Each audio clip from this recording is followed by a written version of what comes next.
अदील बड़ाइच भी हमारे साथ मौजूद हैं। अदील, ये सवाल सर्कल कर रहा था अभी तक कि पाकिस्तान तहरीक इंसाफ अब क्या अपना लायामल बनाने जा रही है, तो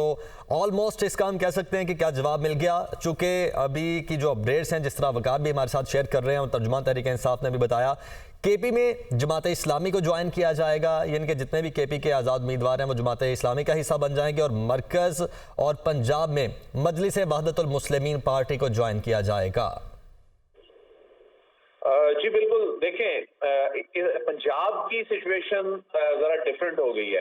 पंजाब में अगर एमडब्ल्यूएम की कोई सीट नहीं है तो वहां पर ये इत्तेहाद करके क्या वो मखसूस नशिस्तें जो हैं वहां पर ले पाएंगे, ये एक बड़ा सवाल होगा, क्योंकि वहां पर बड़ी थिन मेजॉरिटी है। अगरचे उनके जो अपोनेंट्स हैं उनके पास जो मुस्लिम लीग नून ये दावा कर रही है हमने मेजॉरिटी हासिल कर ली, बड़ी थिन मेजॉरिटी है, लेकिन वहां पर सीटें हासिल करने का मामला एक कानूनी जंग इख्तियार करेगा, क्योंकि एक इंटरप्रिटेशन ये की जा रही है कि इन जमातों के पास यानी एमडब्ल्यूएम के पास वफाक में तो चलो एक नशिस्त है, जमात इस्लामी के पास केपी में नशिस्तें हैं, तो एमडब्ल्यूएम की पंजाब में अगर नशिस्त नहीं है तो वहां पर क्या एक ऐसी जमात जो उस असेंबली में कोई नशिस्त लेकर नहीं आई, तो क्या उसको ये नशिस्तें जो है दी जा सकती हैं? एक इंटरप्रिटेशन ये है कि वो एक एलिजिबल जमात है, उसने कंटेस्ट किया है लेकिन वो असेंबली में नहीं पहुंच सकी, लेकिन उसके पास इलेक्शन सिंबल है, और ये इंटरप्रिटेशन की गई कि जी इलेक्शन सिंबल होना चूंकि जरूरी है किसी जमात के पास, तो इसलिए वो जमात जो है उस एलिजिबिलिटी क्राइटेरिया पर पूरी उतरती है। बहरहाल वफाक में तो बुनियादी तौर पे सिचुएशन नजर आ रही है, नंबर पूरे करने बहुत मुश्किल होंगे, तकरीबन नामुमकिन होंगे, लेकिन मैदान चूंकि खुला नहीं छोड़ा जा रहा ताकि एक हेल्दी मुकाबला किया जाए जिसके अपना एक पॉलिटिकल इम्पैक्ट है। यही वजह है कि एक जानिब जहां पर वफाक में ये ऐलान किया गया है साथ इत्तेहाद का जो इम्पैक्ट है, सीटें लेनी है, मखसूस नशिस्तें हासिल करनी है, क्योंकि हम अगर आईनी शिकों को देखें और हमने जो मुख्तलिफ माहिरीन से बात भी की तो उनका पॉइंट ऑफ व्यू ये है कि ये नशिस्तें आज़ाद उम्मीदवार अगर कोई जमात ज्वाइन नहीं करते तो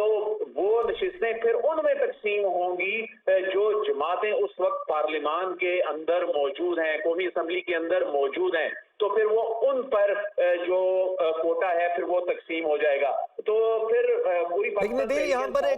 एक और भी अहम सवाल है, वो ये है कि जो पाकिस्तान तहरीक इंसाफ की जानिब से इन्होंने खुद मखसूस नशिस्तों के लिए जो नाम देने थे कैंडिडेट्स के, वो चूँकि ये एज आ जमात इलेक्शन में हिस्सा नहीं ले रही थी तो उन्होंने जमा नहीं करवाए, तो अब जिसके साथ इल्हाक कर रही हैं या जिस जमात में शामिल हो रही हैं, अगर उस जमात ने मखसूस सीटों के लिए नाम जमा करवाए होंगे या कैंडिडेट्स की लिस्ट प्रोवाइड की होगी, वही इस जमात का हिस्सा बन सकते हैं। पाकिस्तान तहरीक इंसाफ के जो अपने कैंडिडेट होंगे या अपने नामजद करदा लोग होंगे, खवातीन के मखसूस नशिस्तों पर खवातीन होंगी, वो सीट्स हासिल नहीं कर सकते हैं। ये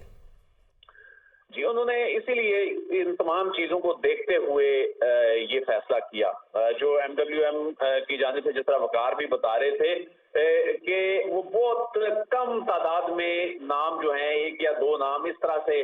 वो जमा कराए गए हैं, क्योंकि जब ये लिस्ट जमा हो जाती है और उसकी स्क्रूटनी हो जाती है तो फिर प्रायोरिटी के हवाले से चलना होता है, फिर वो जो नंबर आपने दे दिए होते हैं, उसको जो फहरिस्त दे दी होती है, फिर उसके मुताबिक चलना होता है। तो चूंकि खदशात तो थे कि ये सिचुएशन बनेगी, तो ये बैकएंड पे रास्ते बुनियादी तौर पे इंतखाबात से पहले चलना शुरू हो गए थे। ऐसा नहीं है कि इंतखाबात की बाद की सिचुएशन बनी है तो एमडब्ल्यूएम के साथ एंगेजमेंट शुरू हुई है, ये एंगेजमेंट पहले शुरू हो चुकी थी। बिल्कुल जी, और इसको प्लान डी का नाम दिया गया था। जी बिल्कुल, बल्कि उससे पहले जब प्लान सी की बात की जा रही, क्या आपको याद होगा इंतखाबी निशान वाला मामला था, एक जमात के साथ इनके मामला तय पाए, फिर उस जमात के सरबराह ने आगे कहा जी कि मेरे साथ तो कोई ऐसी सेटलमेंट जो है वो नहीं हुई, तो ये पैरेलल एमडब्ल्यूएम के साथ एंगेजमेंट उस वक्त शुरू हो गई कि अभी जमात इस्लामी के साथ भी जो एंगेजमेंट शुरू हुई ये इंतखाबात के बाद अलबत्ता इसमें हमने देखा कि तेजी आई, जो सिचुएशन बनी, और हमने देखा कि हाफिज नईम साहब ने जो गुज़िश्ता रोज जेस्चर दिया वो भी जेस्चर जो था इसी एंगेजमेंट के नतीजे में ही था। और अब ये बता रहे हैं जमात इस्लामी के जो अरकान हैं वो ये बता रहे हैं, इस बात की तस्दीक कर रहे हैं इनके ओहदेदार के वाकई राब्ता किया गया है। इनकी लीडरशिप के 2 से 3 लोगों ने खैबर पख्तूनख्वा में भी राब्ता किया है, वफाक की सतह पे भी राब्ता किया गया है, और अभी जमात इस्लामी अपनी जमात की सतह पर जो अपनी जो उनका एक तंजीमी एक स्ट्रक्चर है वहां पर ये उसके सामने ये रखेंगे और उसके बाद उसकी फॉर्मल जो मंजूरी है वो देंगे। अलबत्ता ये एंगेजमेंट्स काफी दिनों से चल रही थी और उसके बाद ये फाइनलाइज होने के बाद ही और ये भी देखें कि गुज़िश्ता रोज जो हाफिज नईम की जानिब से जो जेस्चर दिया गया इस पॉलिटिकल सिचुएशन में, एक टेंस पॉलिटिकल सिचुएशन में उनकी जानिब से जेस्चर देना एक बड़ी डेवलपमेंट थी। बहरहाल उन पाकिस्तान तहरीक इंसाफ को ये यकीन हो गया जब जमात इस्लामी इस वक्त इस पॉलिटिकल सिचुएशन में किसी भी किस्म की रेजिस्टेंस में कोई उनके साथ कोई दगा नहीं करेगी, उनके साथ कोई ऐसी कोई ट्रबल क्रिएट नहीं करेगी। और माजी में भी एक उनका तजर्बा जो है वो रह चुका है उनके साथ इत्तेहाद का। तो एमडब्ल्यूएम की अगर हम बात करें तो एमडब्ल्यूएम के साथ इत्तेहाद की एक रीजन ये भी थी कि यहाँ पर ऑप्शन जो है वो काफी महदूद हैं और वफाक की जो सिचुएशन है और जो मखसूस नशिस्तें हैं वो लेने के लिए उनके पास इससे ज्यादा कोई बेटर ऑप्शन जो है वो नजर नहीं आ रहा था। लेकिन अदील अभी वकार बता रहे थे कि मजलिस वहदतुल मुस्लिमीन की जानिब से पंजाब में मखसूस नशिस्तों के लिए कोई भी लिस्ट जब सबमिट नहीं करवाई गई थी इलेक्शन कमीशन में, तो इसका मतलब ये है कि अगर सबमिट नहीं करवाई गई थी तो अब उन्हें मखसूस नशिस्तें मिल भी नहीं सकती। तो अगर मजलिस वहदतुल मुस्लिमीन को पंजाब में ज्वाइन करते हैं तो इनके जो अपने कैंडिडेट की तादाद है 116 फिर तो वही रहेगी। जी मजलिस वहदत मुस्लिमीन ने अगर वहां पर मखसूस नशिस्तों की कोई लिस्ट नहीं दी तो इसका ये मतलब हरगिज नहीं होता कि बाद में वो जो फहरिस्तें हैं वो बाद में भी जमा कराई जा सकती हैं, वो महरूम नहीं किया जा सकता सिर्फ इस बुनियाद के ऊपर। कुछ जमातें जो हैं हमने देखा कि शुरू में बहुत कम नाम देती हैं, कुछ जमातें माजी में वो फहरिस्तें बाद में भी जमा कराती रही हैं और उसका जो क्राइटेरिया है उस स्क्रूटनी का तरीकाकार है वो फॉर्मेलिटीज बाद में भी हो जाती हैं। तो हमने यानी कि अगर अब भी वो फहरिस्तें जमा करवाएंगे तो फिर भी इनको ये मखसूस नशिस्तों की सीट्स मिल सकती हैं, आप ये कह रहे हैं? जी बिल्कुल मिल सकती हैं, क्योंकि वो एक आईनी तकाजा है कि एक जमात जो उस असेंबली में जनरल नशिस्तें हासिल करने के बाद पहुंच गई, बाकी तो तमाम कानूनी चीजें और रूल्स हैं, ये एक आईनी बाइंडिंग है। जो जमात एक असेंबली के अंदर मौजूद है और वो इलेक्शन में कॉन्टेस्ट करके आई है। हाँ, पाकिस्तान तहरीक इंसाफ का मसला ये है कि इसके पास सिंबल नहीं है, ये भी इसी मरतबा इंटरप्रिटेशन सामने आई कि जी सिंबल नहीं है चूंकि तो इसका मतलब है कि ये एलिजिबल नहीं है। और अगरचे अदालतों से ये अभी तय होना बाकी है, लेकिन इलेक्शन कमीशन ऑफ पाकिस्तान ने इसको यही करार दिया है कि अगर सिंबल नहीं है तो ऐसे में वो पार्लियामान के अंदर एक जमात की हैसियत से बैठने के लिए एलिजिबल नहीं है। लेकिन एमडब्ल्यूएम जो है अगर उसके पास पंजाब में नशिस्त नहीं है तो पंजाब के अंदर कम से कम वो इलेक्शन उसने कंटेस्ट किया, उसके पास सिंबल है, अगर इस इंटरप्रिटेशन को देखा जाए तो फिर वो एलिजिबल होती है पंजाब के हवाले से कि वहां पर उस जमात के प्लेटफॉर्म से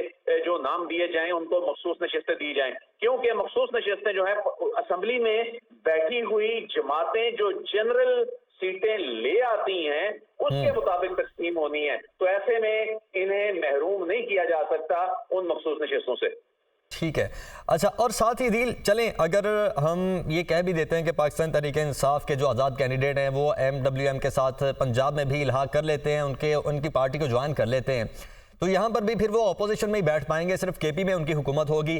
वकार बता रहे थे कि ऑब्वियसली विफाक में या मरकज़ में तो वो अपोजिशन करने का ही इरादा रखती हैं, लेकिन फिर पंजाब में भी अपोजिशन में ही बैठेंगे और यहाँ पर भी मुस्लिम लीग नून की ही गवर्नमेंट होगी।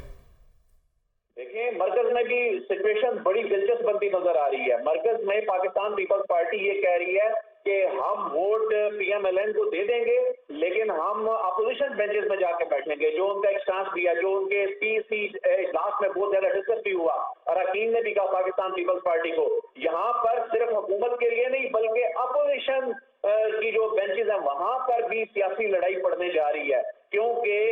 जो सीसी इजलास के अंदर जो चीजें अभी सामने आ रही हैं उसमें यह है कि अब पाकिस्तान पीपल्स पार्टी इस बात को क्लियर दे रही है कि वो काबीना में न शामिल हो बल्कि अपोजिशन बेंचेस पर बैठे, यानी लीडर ऑफ अपोजिशन भी अपना वो बताना चाहते हैं। तो यहाँ पर ठीक है, अदील बहुत शुक्रिया, वकार आपका भी शुक्रिया, आप साथ ही रहिएगा।